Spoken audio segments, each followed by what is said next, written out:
Hi everyone, another day in Bordo's kitchen, and today I'm making one of my favorite chicken curry, broadly speaking. It's called Madras chicken, or chicken madrasi some people call it, or just chicken madras.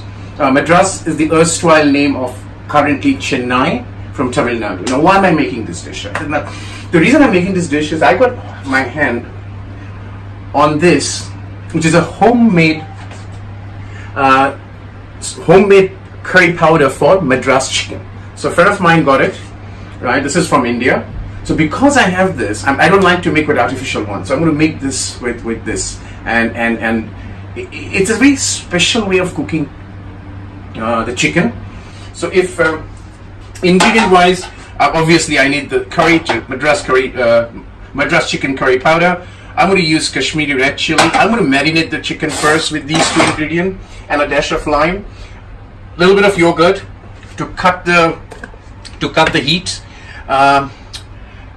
finely grated onion, and ginger and garlic paste, which I make at home, right? And a dash of lime, and of course, not to mention the tomato puree. So I'm going to use the tomato paste and make the puree for the dish. So first is to get this thing done. So first step, I take a slice of lime and this again is a recipe that I've learned from my friend's mom long time back when I had visited them in Bangalore. They're from Tamil Nadu, but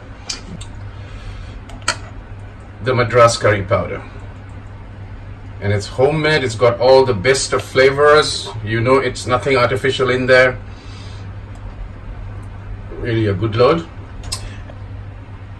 A nice dollop of, this is Kashmiri red chili powder, so it's not very hot, or it doesn't have too much of heat, but it gives a wonderful color. So that's done. I'm going to then marinate that for about, because I'm marinating open air, I'm going to marinate for about half an hour. That's good enough for the marinade. So while that's happening, the tomato puree, I'm just going to take the tomato paste, about 2 to 3 tablespoons of the paste, and this is how you can make puree at home, because sometimes if you open the puree case, you cannot keep it again because it gets spoiled. So I prefer doing this, and put hot water. Right, that's it. It's done. So while the chicken's marinating for 30 minutes, the puree is done. That's the puree. It's marinated for 30 minutes. Cooking time. I've got my mustard oil heated up. I generally use mustard oil for all my cooking. I'm going to get the ginger and garlic to fry well. So I'm going to put the ginger garlic paste into my pan.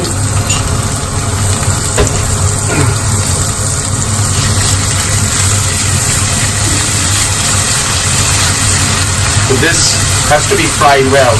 Alright, the ginger garlic paste is cooked well. At this stage, I put in the finely grated red onion. So at times people use red onion, at times people don't use, but again, as I said, I learned this recipe from my friend's mother, and I will vouch for her cooking anyway. So I do that, and I'll bring this whole thing to till it gets translucent. Alright, the onion, the ginger garlic paste is all well blended. You can see the oil separating. At this stage, I put the marinated chicken. Right, I marinated for half an hour, and I'm going to fry this chicken till it really blends well. Okay, I'm frying this, and then at this stage, I'm going to add the tomato puree.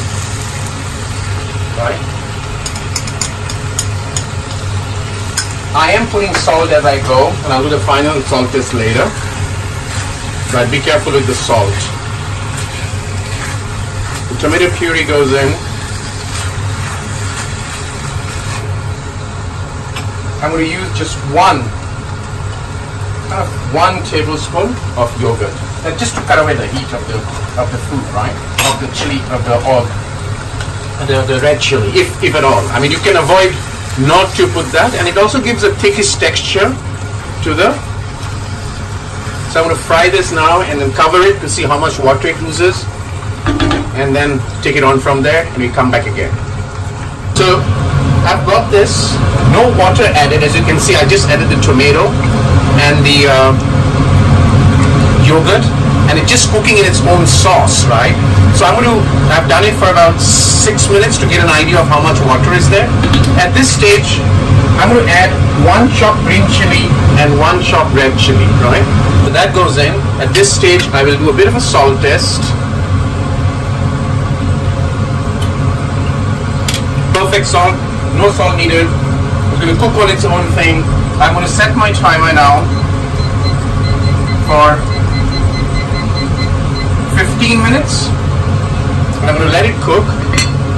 And I'm going to come back after the 15 minutes and do the last step, which is basically I'm going to make it dry, right? So I'm going to fry it on high heat, get as much as the juice gets dried up, but in the intervening period the chicken has been cooked, and then dress it up with a little bit of coriander.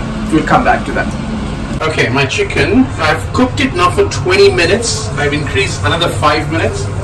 So I have not added any water. So whatever you see there is its own juice. It's cooking in its own juice, right? That's the whole idea. It's very, so what I'm going to do now for the next 5 minutes, which I won't come online, I'm going to dry the water to the extent possible. As I told you, I want this little thickish. So I'm going to dry that, come back and do the last step of dressing with coriander.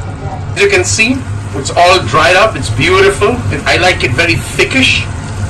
At this stage, I'll just switch off, and then the last step is sprinkle a little bit of coriander leaf, right? And I'll just cover it up. That's it. And we will cover it up and let it absorb the coriander into the food. So that's chicken Madras, or Madras chicken, and I think I'm going to dedicate this dish to all my Tambi friends in Hong Kong. Enjoy it and make it at home. Goes very well with either rice or chapati. Enjoy.